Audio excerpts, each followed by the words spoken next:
Before we dive into the landfill of weirdness this week, the website is back, baby. You mean the glorious return of gildedtrash.com? Exactly. The digital dumpster fire has been rebuilt and it is live. You can find all of our socials, binge our YouTube, and send us messages. Yes, even your weird uncle's ghost story. And of course, links to our merch. Which means if you've been dying to wear our logo on your chest, like some of you have, I know, drink coffee out of one of our mugs, use one of our beer koozies, or class up your desk with a Stay Trashy sticker, now's your chance. Yep, and the best part, no more is the site down again. It's up, it's working, and it is your one-stop shop for all things trashy. So that is gildedtrash.com. Go check it out before the squonk cries another river.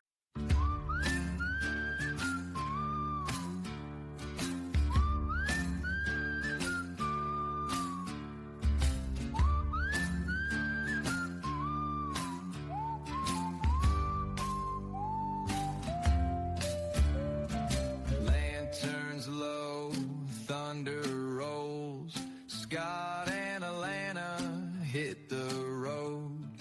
Dirt roads dark, moonlight hides.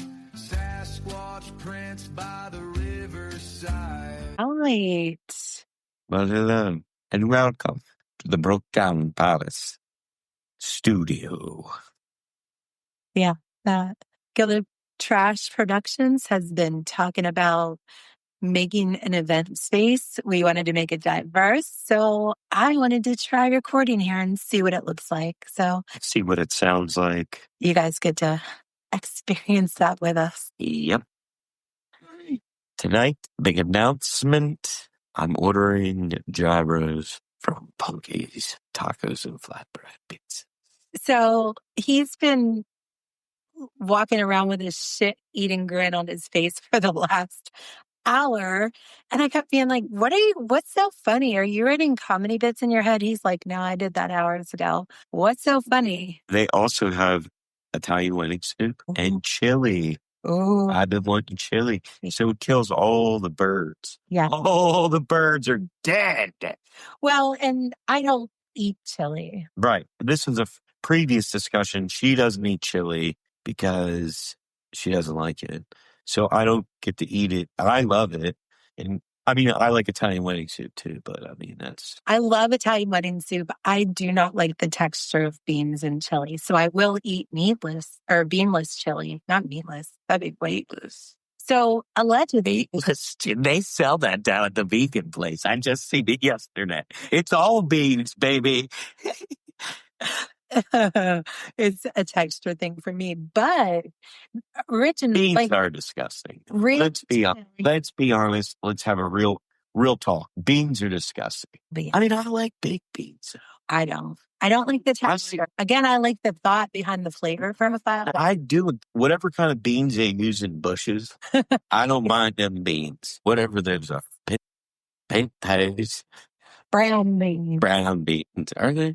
I don't know. I mean, that's what they are after they're baked. I don't look into the legume and lentil category very often because of the texture of the gags me. So, but like real chili, like that. I like beef lentil. Do you like beef lentil? No, but I like beef barley. Beef barley. That texture not so bad. Barley. Well, barley's more like it's like rice. Yeah. It's like eating beef and rice. Beef and rice. That's actually what I haven't had beef and rice soup in a while. That's another classic staple. So, and it's the season for those kind of food, right? That's why I'm talking about it, because it's... For sure. Like, I've been making nostalgic foods over the past couple of weeks. The weather's got me into it. I love to bake and cook this time of year. But one of the things that I made last week, I think, was tapioca from scratch. Yeah.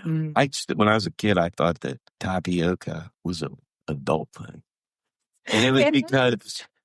Well, no, I'm saying I thought it must have had liquor in it or something, because I knew the things that I wasn't allowed to have. And the first time that Dad made tapioca, they were like talking about it as if it wasn't for the children. So like, That's because it's so hard to make. It's very. I'm pretty sure this was just a Jello pudding pop box. Oh. You know what I'm talking about? Yeah. It might not have been though, because I feel like back in the day, was there a kind of like, it was almost like in Uncle Ben's box, the tapioca. Mm-hmm.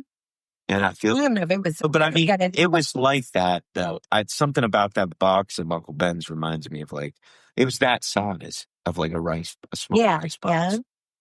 And it was tapioca, but I don't know the brand or anything, but that's what I think that people had in their cupboards. It wasn't Jello instant. It's funny that you say that because I grew up with the impression that tapioca was an old people food. Not that it was off limits for kids, but just that only old people ate it. It's off limits. And so, but my mom made it from scratch and I absolutely love that version of it. I don't like the prepackaged version. Tapioca is like a starch in and of itself. It's its own thing. It is its own. It's just like Yeah. It sort of reminds me in a better way of those weird, like fruit salad things with the noodles. Yeah. I don't particularly like that. I don't need noodles with my fruit. Oh, I don't need noodles with my fruit, dude. I forget the name of it, but it's like pepperoncini or something like that. Pepperoncini. But it's like real tiny, tiny, tiny. Oh, yeah. I forget the name of those. So it's the same concept, though, because when you make those, you have to soak them first before you make them. Yeah, it's a starch that you have to like wet. Yes. Yeah. Much like a rice. Yeah. Much like a rice, but just a different thing. And they did use those in fruit salads back in the day. Here's my question. I know they make tapioca flour. So is like tapioca like a plant? I wonder. I don't know. Is it like, well, because I'm saying like wheat or, no, I know I could ask, but we'll find that out later. We'll find it out later. I don't want to Google. Well, I'm really into the whole science of baking right now because I'm doing the whole sourdough thing. And I'm not confident that my sourdough is like going to turn out, but they've been doing right so far. I made 2.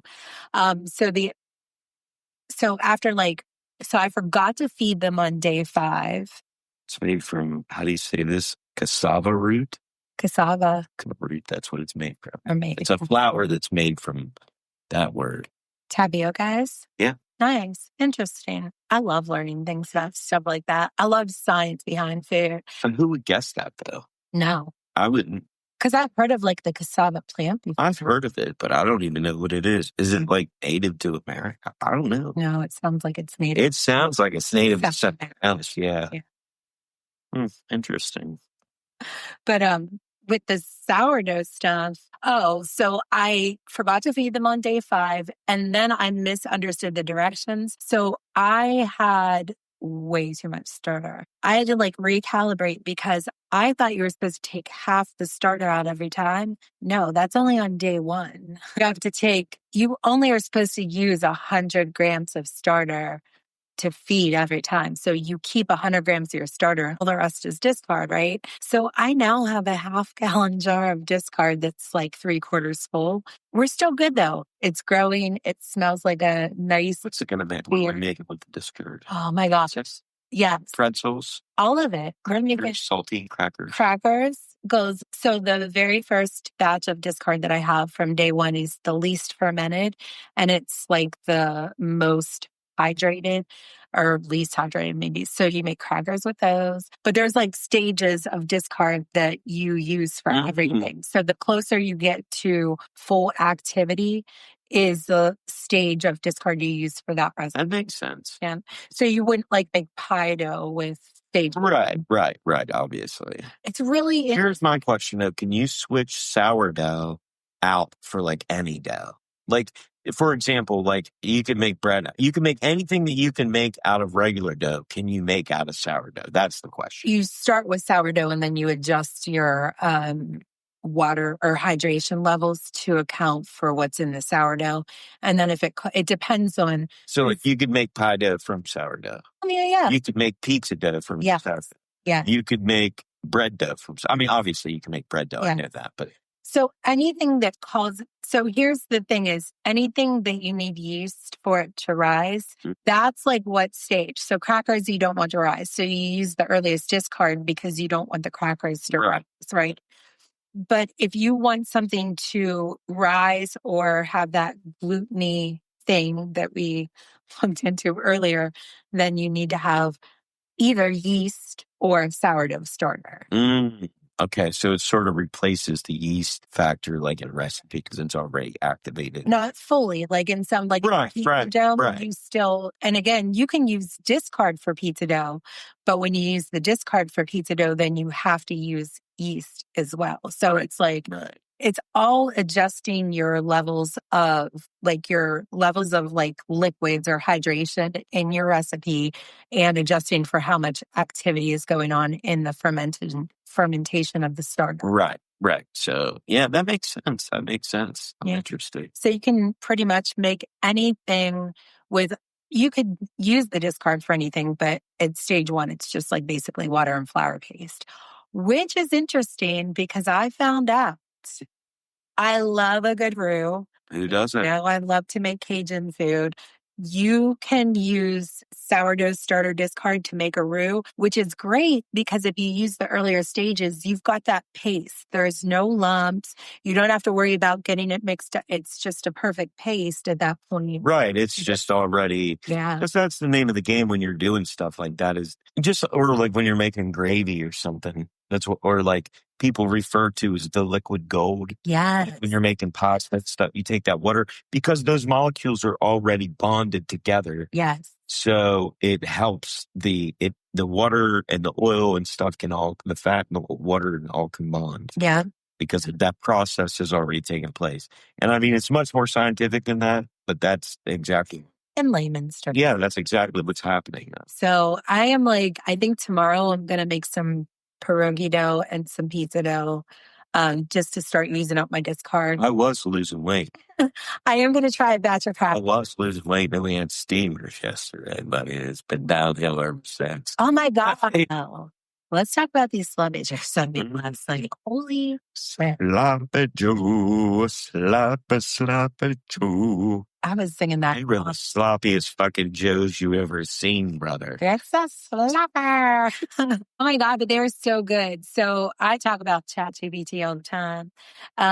I explained to ChatGPT the flavor profile that I grew up with, and then added a couple of bells and whistles. And he found the best recipe, gave me some tweaks to use if I wanted this or this, and it worked. It was good. It was real good. I mean, I think back to like childhood steamers because it's like growing up, especially like in South Central Pennsylvania, Western Pennsylvania too. Where they're called steamers, which I had never heard of until I moved over there. Right. It's a very thing. So that's where the steamer thing comes from. It's a sloppy Joe, but I mean, it's interchangeable, but there's like a pride and tradition there where everybody's like, grandma's got more mustard.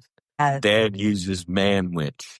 You know what I mean? Yeah. Like that sort of thing. Yeah. So they all taste, I mean, they're all good. It's hard to fuck up a steamer. Over here, you have to use Heinz ketchup. Right.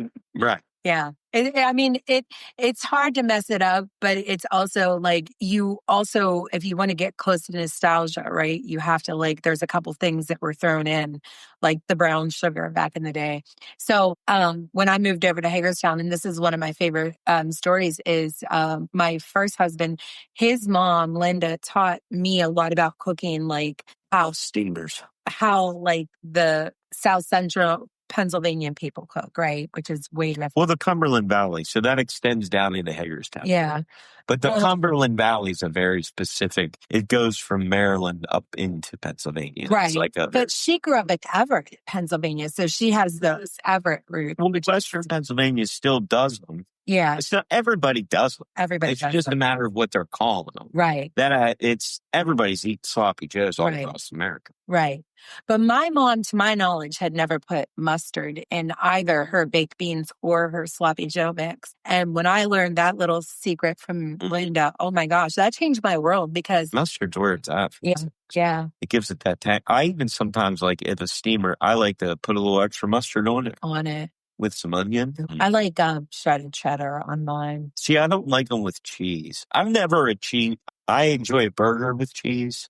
I don't like cheese on my chicken sandwich. I don't like cheese on my. I like cheese on my hoagie, like a ham or turkey or I something. do like cheese on my fish sandwich, but only if it's McDonald's. Yeah, McDonald's fish sandwiches is its own thing. It's its own beast. It's not a fish sandwich. Yeah. It's a McDonald's fish sandwich. Yeah, that's exactly. Which is a totally different thing. And you're right. I don't want cheese. Like if I go get, like when we get like Lent time and stuff, and we get the sandwiches from the places, I don't want cheese on like my haddock sandwich. Yeah. I just want like tartar, some pickle, some lettuce or something. I don't want cheese. But McDonald's fish au filet, or whatever the hell it is.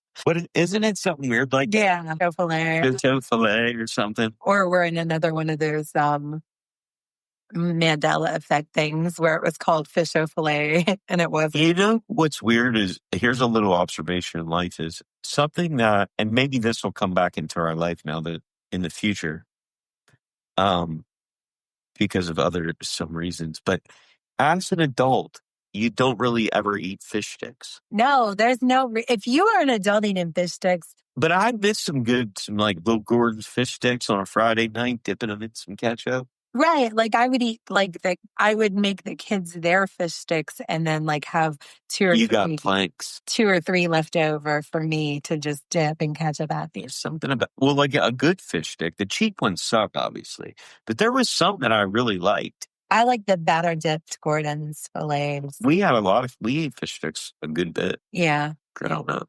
Yeah. Oh my gosh, I love it. But so I am easily influenced on socials by food trends. I love them. And I've done a bunch of them, but so the sourdough is one of them, right? But this one is not a food trend. I was just influenced by, so remember we talked about the anapasta salad girl? Yeah, of course. Back 4th of July. Well, we're friends on TikTok now. And she's getting ready to put a cookbook out. Yeah. She has a farm stand, which I want to go visit. Oh my gosh, we need. Is she called like the anapasta lady? No. Oh. It's folk home remedies. Folk home remedies. Or home folk. Folk. Yeah, folk home. Folk home remedies. Or home folk remedies. But either way, she's like there's some folk statter. Remedies. She is indeed a homesteader.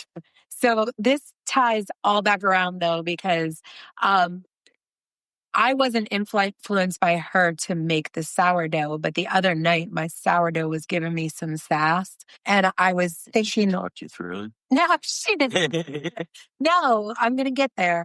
But I was thinking about what I've wanted to name my sourdough starters, and I was thinking back to the episode where Lucy and Ethel on I Love Lucy tried to make bread, and the bread like grew so big it exploded all over the kitchen, right? Like Lucy does. And that was a Mandela effect one, because a lot of people remember it as a flour incident where there was flour everywhere, but it was actually like the bread dough that went everywhere. Chappie and I had to talk about that. So what do you remember? What's it say on the internet? So I asked Chappie about the famous episode where Lucy and Ethel had flour all over the kitchen. And he said, there is an episode where Lucy has flour on her face, but what everybody commonly misremembers is the episode where they were attempting to bake bread and it exploded all over the kitchen. So it was the bread, not the flour.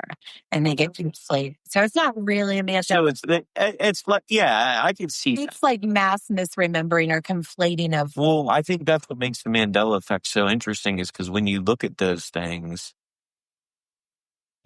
you don't realize how easy it is for your brain to play tricks on you. Oh, I know. And everybody's memory palace is a little bit glitchy. No matter how good it has nothing to do with how smart you are either. Not at all. It's the way brains work. Right. And one of the things that they do is your brain fills in gaps in information. Yeah. So, and it pulls that information from other places, kind of like a Chat GPT, where like sometimes it's giving, like it has sometimes it gets it right and sometimes it's like way off base. Right, because it just doesn't have the right data set to go back to. It doesn't have the right connectors to connect the correct dots to make sense. Right. So that's exactly right. So I'm not saying that the Mandela effect doesn't exist. I think it's one of those things where I think that like some of them I think are plausible. Some of them I think are very much real. Right. And then other ones I'm like, well, that's because I'm basing that on my memory, but I'm also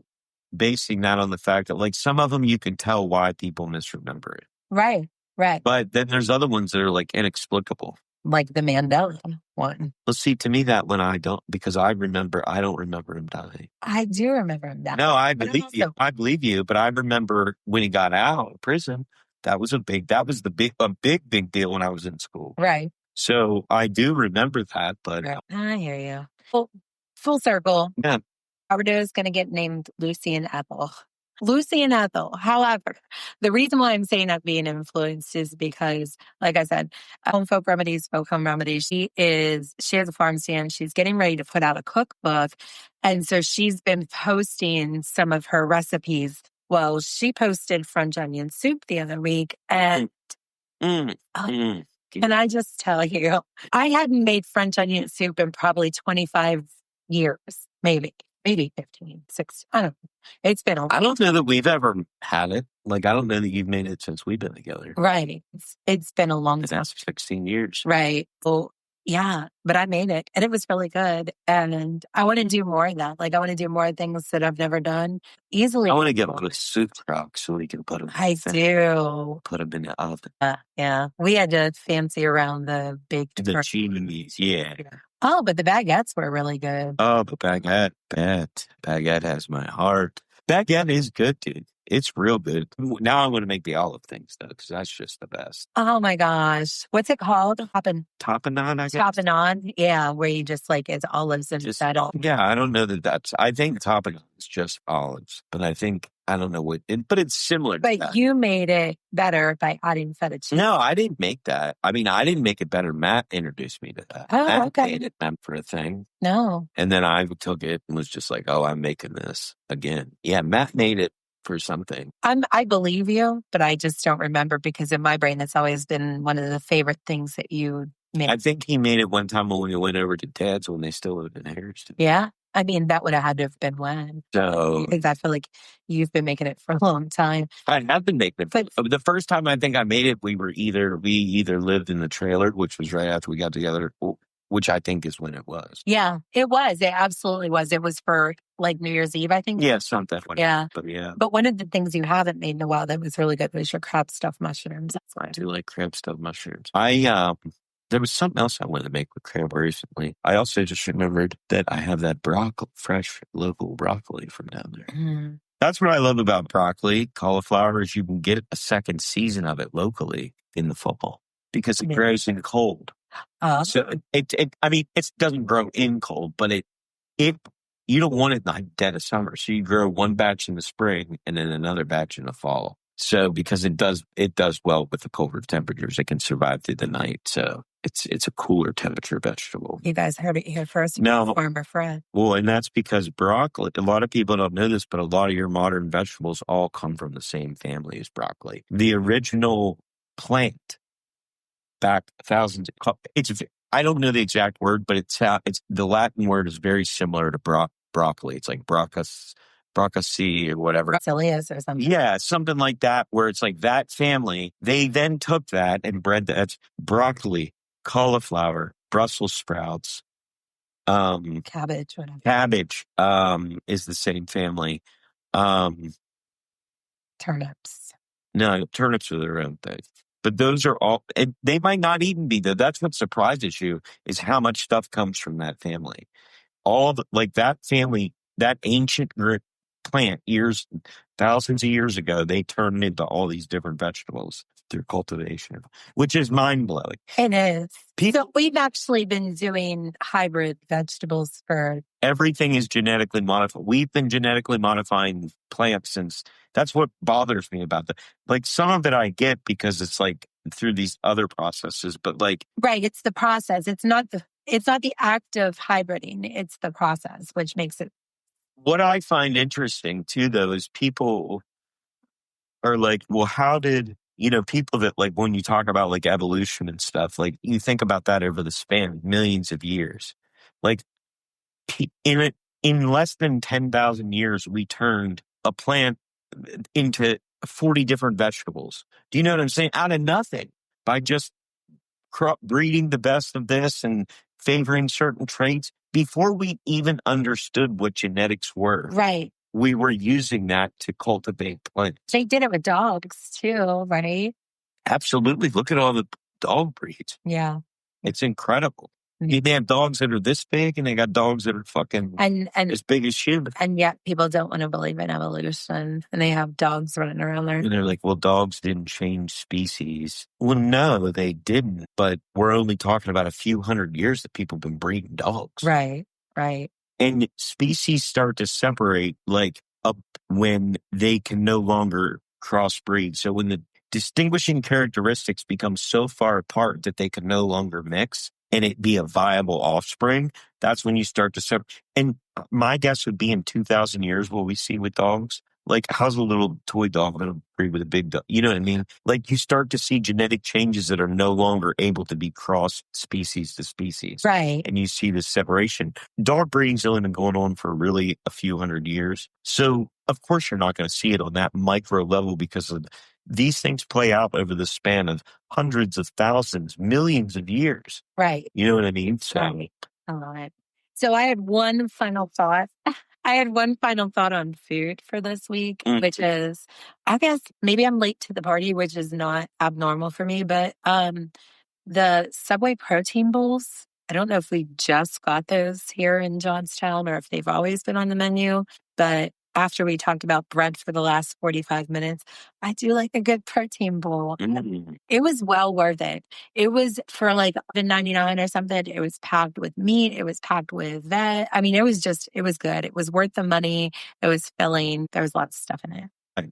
To anybody, I just want to go back to this. To anybody that, because we have a lot of, people of various faiths and stuff that listen to us and whatnot. I make it sound like we got this huge audience. But if you really want to understand how you can still reconcile your faith with science, read the book by Francis Collins. It's called The Language of God. He's the guy that first mapped the human genome, and he knows everything that there is to know about DNA and stuff like that. It's pretty amazing. Yeah, and he's also a theologian, right? No, but he's a Christian, but he's also the leading scientist. But just the way he lays it out, I'm just saying it's a very good book. Go check it out. Francis Collins, The Language of God, because that's what he's saying. DNA is the language of God. You get it. But anyhow, he's the guy that first mapped the human genome. It's not like he's just some bullshit guy. He's probably one of the world's foremost experts on DNA. And he still believes in God. So there you have it. Which actually is a nice segue into another segment of stuff that I wanted to talk about this week. So after Charlie Kirk died, there was like a surge for people to want to go to church, right? And it's just so messy in my brain. I have a hard time articulating it because I love the idea of a good church. I love the idea of like beautiful song and everybody singing and praising. A community. I love the idea that you trust. Right. Trust that you can connect with, that you feel comfortable that if you're giving to their charitable causes, that they're being distributed fairly, all this stuff, and the other, right? So the idea of church is beautiful, but the actual organizations are not so much, we're finding this past couple of weeks because...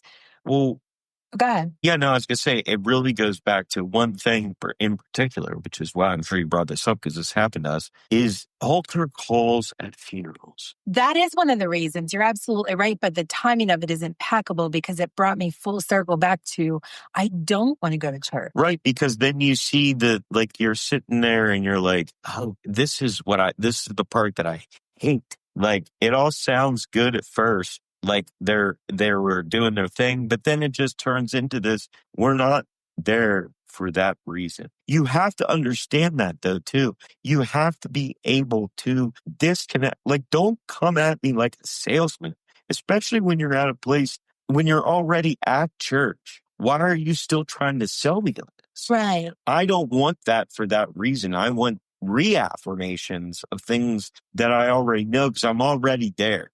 I'm not there. Like, I don't need this. Right. You're preaching to the choir is like Right. perfect. Right. But here's the thing is, so you know that at a funeral, there are non-believers who come to pay respects to the dead. Right? But in that particular moment, and I felt that way when my son passed away, like we've dealt with very close deaths and it has always nudged me. But in this particular instance, it wasn't somebody I was very close to, right? But the message behind every single person that came up and... Stay with us. We'll be right back. All right, guys, quick break from the chaos because we need you, yes, you, to send us your weird. Your cryptid sightings, your UFO encounters, your I swear this house is haunted moments, we want them all. And don't just yell them into the void. Go to gildatrash.com, click the contact link, and tell us everything. This is your chance to make us pack up a car, drive 6 hours to the town that you live in or grew up in, and wander around in the dark while I question my life choices. True story. If you've got a skunk in your backyard, a ghost in your attic, or just saw something in the woods that you can't explain. We'll bring the cameras, the coffee, the bug spray, all of it. The jerky. The jerky. Exactly, but we can't come to you if we don't know about it.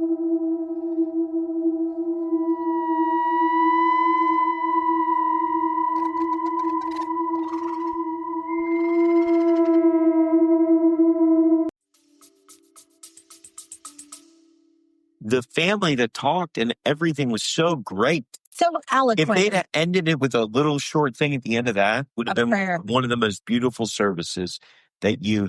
But then it just went into a diatribe of basically a sermon, which he's a preacher, that's his job. But at the same time, there's also a time and a place for that. And it was an altar call for sure that was really it was infuriating me because then it brings it around home to what I always struggle to articulate, but I've said it all the time, is the concept of religion is fantastic. It's fallible men who destroy it. And so this man really liked to hear himself talk for 35 minutes after what could have, like you said earlier, like they could have done but here's why I was really, really, really pissed off about this. This is what made me so angry that I had to come home and like study it a little bit. I was so mad is that what was spoken about this man was true. He was a charitable man. He was a kind man. He was a giving man. He was a knowledgeable man. He was a helpful man. He had pure intent in his heart. And intent is the message, right? Intent. Because what this preacher went on to erase after that was that no matter how good this man was in real life, had he not accepted Christ into his heart, he would have gone to hell instead of heaven. Fuck you and your fucking dogma, because I don't believe that for a second. I do not believe that for a second. It's hard for me to reconcile that in my brain. That you could be the best human being ever with all the intent. And if you just never took the time to say, yeah, I accept Christ into my heart, even though you conceptually believe that there's a universal power. No. There's a hard line there amongst Christians. And there's a lot of debate about that very topic. I mean, people would even argue that that's like the Protestant Catholic beef. Is it works? Is it this? And here's the thing is, all of those things, the Bible says a lot of things. And like you said, I mean, that's your personal thing. I mean, it's your personal viewpoint on it of your relationship with God is your own relationship with God. And I think that ultimately is the message of Jesus, is that right. Do unto others is the one. Well, yeah. I mean, that absolutely. Yeah. Obviously works were important to him because that's what he did. But I think the thing is that each person should have their own personal relationship with God and not think of it as a, collective. I think that ultimately is the message of Jesus. Right. Absolutely. But not only that, think about the alternative. Think about the alternative that you can be a total shit ass destroyer of lives and souls your entire. Right. It goes back to the Hitler argument. Right. That if Hitler on his deathbed was like, I accept Jesus, then Hitler's in heaven according to some Christian. Like I said, this is a dogmatic split amongst the church. Right. So I'm not going to sit here and claim, because I don't Nobody knows for sure. None of us will know for sure until we find out. Right. And here's the thing that I think is interesting too, and you hear this from a lot of different, theologians and people that look into these kind of things, is that there's always this assumption that your interpretation of the Bible or whatever is correct. And the thing of the matter is, people are like, well, that's what the Bible says. The Bible never just says anything. Right. If the Bible that you can, unless you can speak ancient Hebrew, Aramaic, and ancient Greek, then there's subtle things in there that change people's interpretation. So you're reading somebody's interpretation of somebody's interpretation of somebody's interpretation. And I'm not saying that language translation. And I'm not saying that it's totally different, but I'm just saying that even you as a reader are translating a language to what you believe the text means. Exactly. So one of the biggest things that you can always be as a human is curious. So many things that people say, like when you can come at it like that you may not be exactly right, then you can sort of start to get into other people's viewpoints and really deep dive and find out, talk to like just what you think even. Right. But these are all philosophical discussions. They are philosophical, but they're the things that we encounter in day to day that make me pull back from promoting any one thing. Right, absolutely. And so, but on socials this week, it came up twice because in one instance, and that's why I'm saying, so for me, it's intent. Intent is the word here, because here in one social media instance, you have a woman who may or may not have been telling the truth, who was calling churches and asking for formula. Right. And the responses were pretty disheartening, right? But there was a couple pastors who took it upon themselves to respond to it, and it was ridiculous because the word, I don't even know what the word benevolence even means, but he said that the benevolence is reserved for our flock, like the people that come to our church all the time. So that was a little, it wasn't disheartening because that they're like church leading assholes. Well, also, let's go down this rabbit hole then. So this is another thing that's among philosophical Christian ideas is imagine Jesus in modern times walking through New York City, or let's change it. Let's say Austin, Texas. Mm-hmm. There's a lot of homeless. Comes the first homeless guy, and he says to his disciple, give this man, you know what I mean? Give all the things, give him the thing. Come to the second guy, give him all your things, da-da-da-da-da-da. Come to the third guy, give him all. And then you get to the fifth guy, and Jesus like, sorry, man, I'm a lot of cash, man. Right. You know what I'm saying? But what would you say then? So there's nuances. There are nuances. There are. So you don't know the exact situations. We don't know the exact. So it's hard to really it's hard to really lay a blanket judgment on the whole thing and just be like, this is what they should do, whatever. Right. You just don't know. And you're relying on people who are secretaries and freaking not, you know what I mean? There's so many layers, right?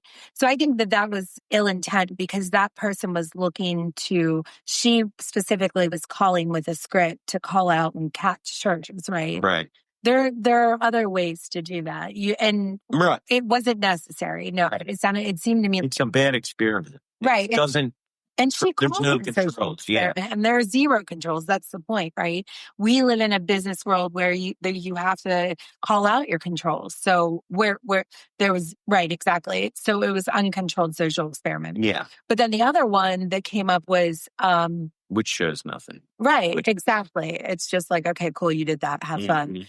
But then the other one that showed up was a woman who was homeless living in her car, and she had been parked in the church parking lot. And I don't even know why she was inside the church filming. I don't know if they called her in to talk to her. I don't know what happened.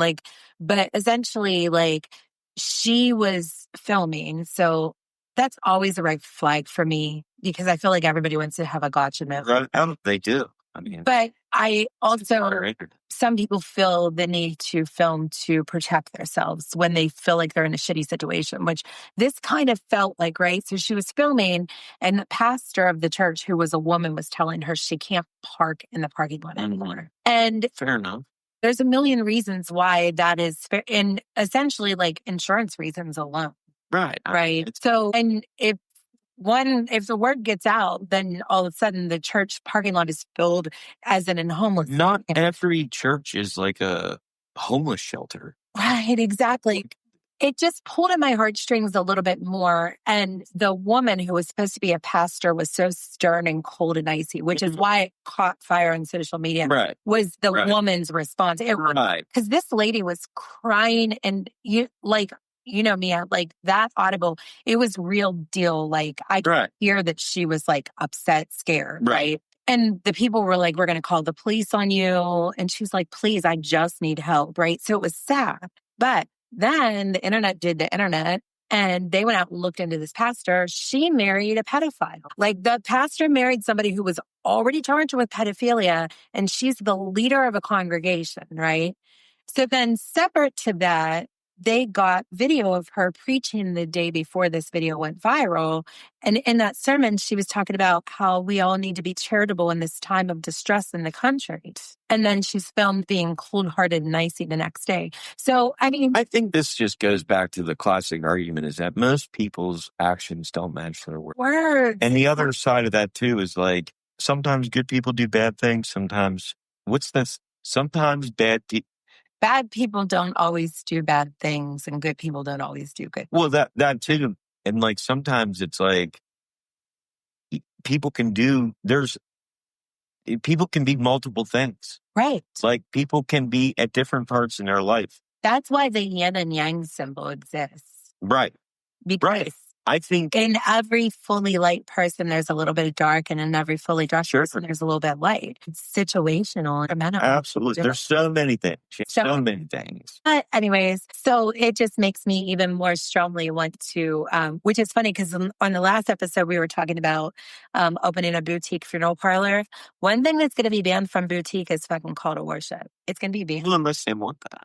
Unless the person wants that. But here's the thing is, I think that the person whose funeral we at would have wanted that, but not to the extent or degree which would it happen. I don't have a problem with it. It's not that. It's just the way that it's always done. That part should not be longer. It should be the majority of what's going on. Right. It should just be, if you want to take an example from this guy, this is what he thought, this is what he believed. You too can take part in heaven. You just did Buddy crying. But I mean, that's where we are talking about the movie, great movie. And I got my I'm Telling Dan shirt. So, Dogma, great movie. Sorry, Santa, I've been feral. Yeah. I have. All right. I'm feral. What else are we talking about this week? So, there was a Bigfoot spotting. Yeah. Pennsylvania, right up near right above Belfont. Yes. Up by Bald Eagle State Park.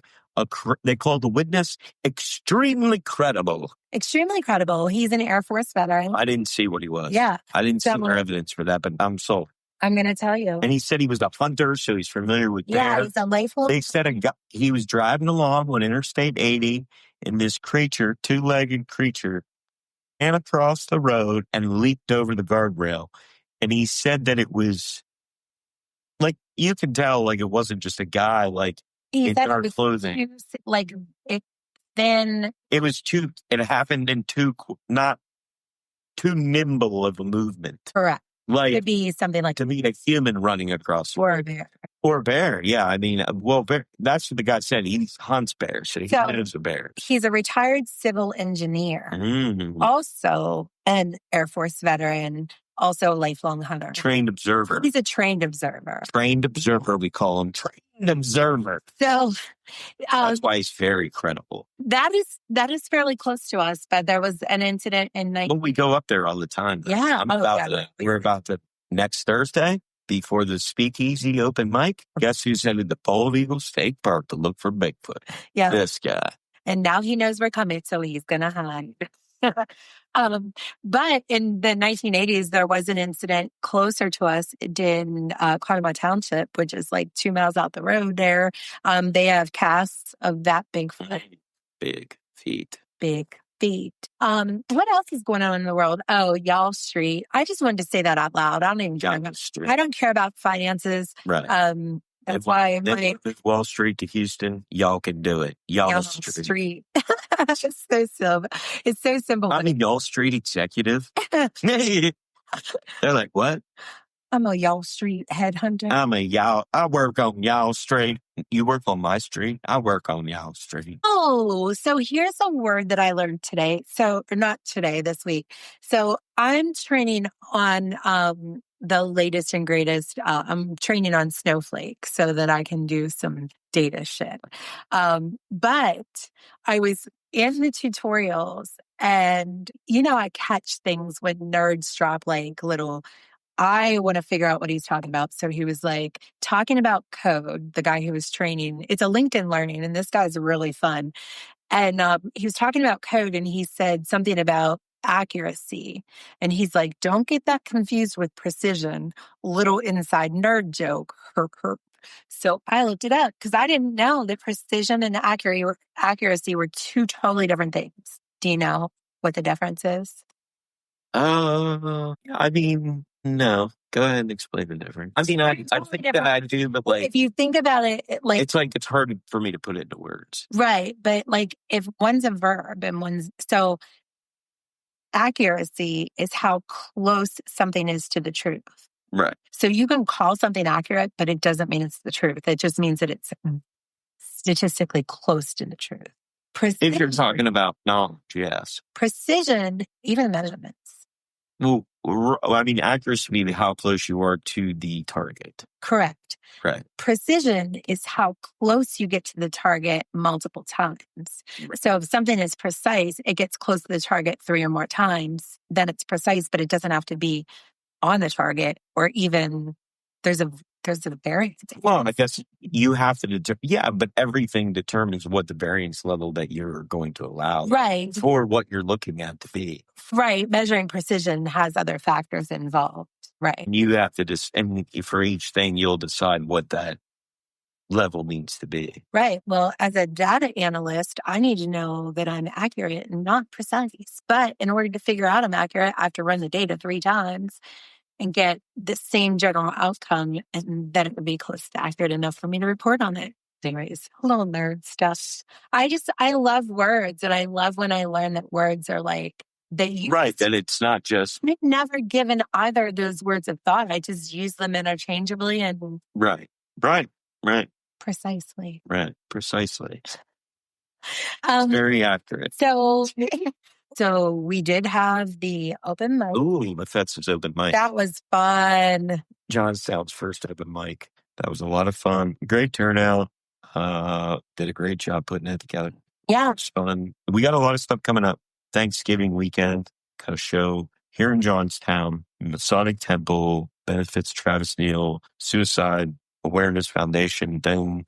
I don't know the official name, something like that. It's on the flyer. Yeah, go check it out. Frank George, All Around New Productions. That's going to be a lot of fun. The lineup, done. Going to be hilarious. Great time. Make sure you come out for that. Then the next night, I'll be in State College. Hold on. I have to get a shout out in because my girl, G-Dubs, is headlining this time. She's the headliner. I don't think she was the last time. So I'm so excited for that. I love when G-Dubs comes to Johnstown. Yeah, she's great. So anyways. The following night then, State College, the Arena Bar and Grill, 3 Scotts and a knot. So it's going to be me, Scott Davidson, Scott Kelly. Maybe there might even be another Scott, but there's definitely going to be Brock. What's his name? Brock Marucci. He is. Brock Marucci is funny. He's a funny dude. He's one of my favorite. Like favorite guys that I've discovered going out to State College, Bellefonte, those areas. Yeah. He's one of my favorites that I've seen out there. Yeah. He's so for all talent. And then Adam Holt. Yeah. There too. So that's going to be good stuff. I love Adam. I will not throw anybody under the bus, but I will say that Adam brought everybody back around after one of the other shows. Remember? Oh, yeah. He's great. He's fantastic. He's one of my favorites too. There was a long lull in the middle of the show, and Adam came in. He did a great job at a show we were at of like picking up where somebody totally dropped the ball. Yeah. He like scooped and shoveled and dug us out of the hole in the show. It was amazing. Well, yeah, It was great. so great. Yeah, did a great job with that. It was a great rescue, I call it. Yeah. But yeah, so we got tons of stuff. I mean, it's just going to be a lot of fun. Well, and we're also doing Friendsgiving. So this Sunday after Thanksgiving, if you guys are if you're a listener and you want to come, just message us. Message us. We'll be here. If you want to know what to bring, we're doing all the main dishes. Just bring maybe a dessert or whatever you want to drink. Whatever you want to drink. Yeah, that's usually our process. Yeah. That's about it. I get the brow going. I thought I felt like it for a minute. No, I can't do it on command. I can't do it on command at all. It gets a mind of its own. One of these days when I get Botox, it'll be permanently unbearable. So I can't do it. I'm going to get a brow lift. Brow's gone wild. Brow's gone wild. Hey. All right, guys. Anything else? No. And that he's told you this week, stay trashy. See ya. Thanks. Mike and hand laughs in the breeze, UFOs and smoking trees, gilded trash where the wild things roam, never ending.